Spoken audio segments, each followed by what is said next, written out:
Honestly, what drew me to this industry was the fact that I am a huge sports lover. I'm an ardent sports lover. My deep-rooted love and inclination towards sports, towards cricket, football, hockey, has made me come into this industry.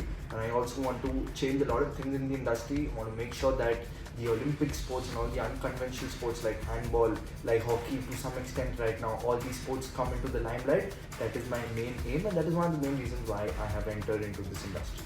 Drawn to sports journalism because I was drawn to sports and I was drawn to writing. It just felt like a very convenient marriage of the two skills that I've been lucky enough to call my career so far.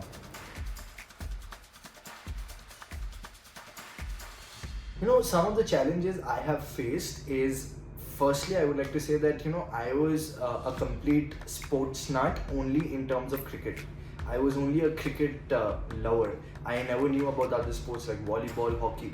But as soon as I graduated from college, I took up opportunities in the field of volleyball, in the field of hockey, where I was a commentator and an anchor, and I realized that this is a problem of a lot of people. We always incline towards cricket or football, but we neglect the other sports. But if you want to be a good journalist, you have to make sure that you follow each and every sport. You need to make sure that you are apprised of all the details and all the rules and regulations of each and every sport. And another problem which I had faced was the fact that having adequate connections.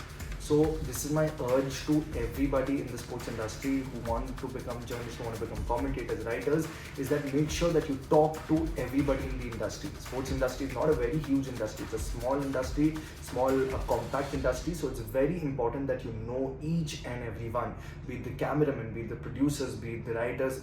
If you're working as a writer in an organization, you need to know each and every person. If you feel that, maybe an editor or a camera person will never help you in your life, that's wrong. You get to learn a lot about the sports industry from them as well.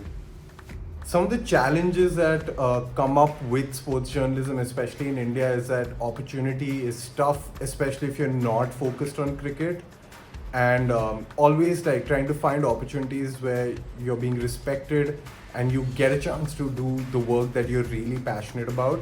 Other than that, you're writing on sports. It's a dream come true for people like me.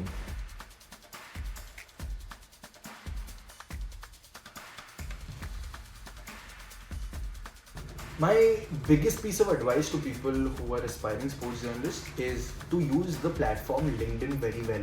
I'll tell you why, because I have gained a lot of insights from that platform. I've gained a lot of connections. Like in the previous point, I had mentioned about the importance of connections, the importance of networking.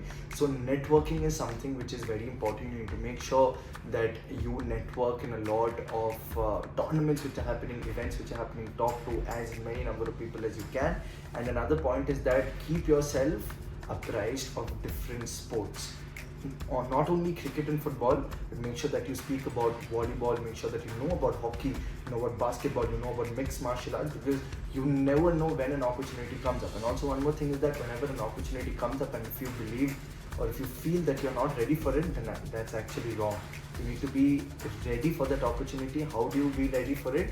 You need to always mentally prepare yourself for that situation. It's not only you will be working on cricket and football, there will be a lot of other sports which will be coming up in the coming times, in the next few years. You need to be mentally prepared to tackle those obstacles as well in those sports.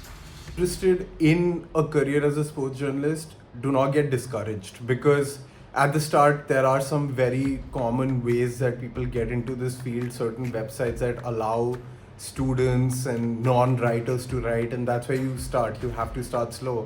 However, if you keep your head down, keep working hard, keep especially enhancing the way you write and how you analyze whichever sport you're into, I think just developing that skill, developing the connections, developing relationships with people will ultimately go a long way in helping you have a viable career in this field.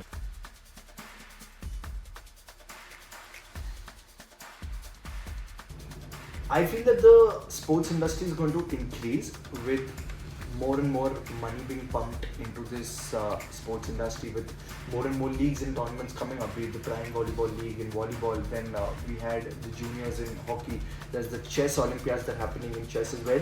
There are more and more opportunities which will be coming up for sports enthusiasts. If you want to be a part of the sports industry, now is the chance if you actually have a deep-rooted connection towards this industry. Then another thing I really feel can happen in the coming years is the fact that more and more people will invest in it. More and more people. I'll give you a little example again in cricket. There was this Maharashtra Premier League that took place. There are different Premier Leagues in every single state. There's the Uttarakhand Premier League, there's the Odisha Cricket League, there's the Baiju's Bengal T20 Challenge. So that just speaks volumes about the impact of cricket, and it's just not cricket. There are a lot of other sports which will be slowly creating an impact on the corporate houses as well. They'll be promoting sports. So I feel that sports, if it is at 25% now, it's going to be at 80% in the next 5 years. Mark my words. The future of the sports news industry is the same as most of other industries right now. It's all digital. I don't know the last time I picked up a newspaper and read the sports page. Nobody, our age does that. It's all digital. I consume content on Twitter, Instagram, all the websites that I want to follow, push notifications from apps. That's the future. That's how we consume sports. So start tailoring whatever skills you have to be completely optimized for the digital world.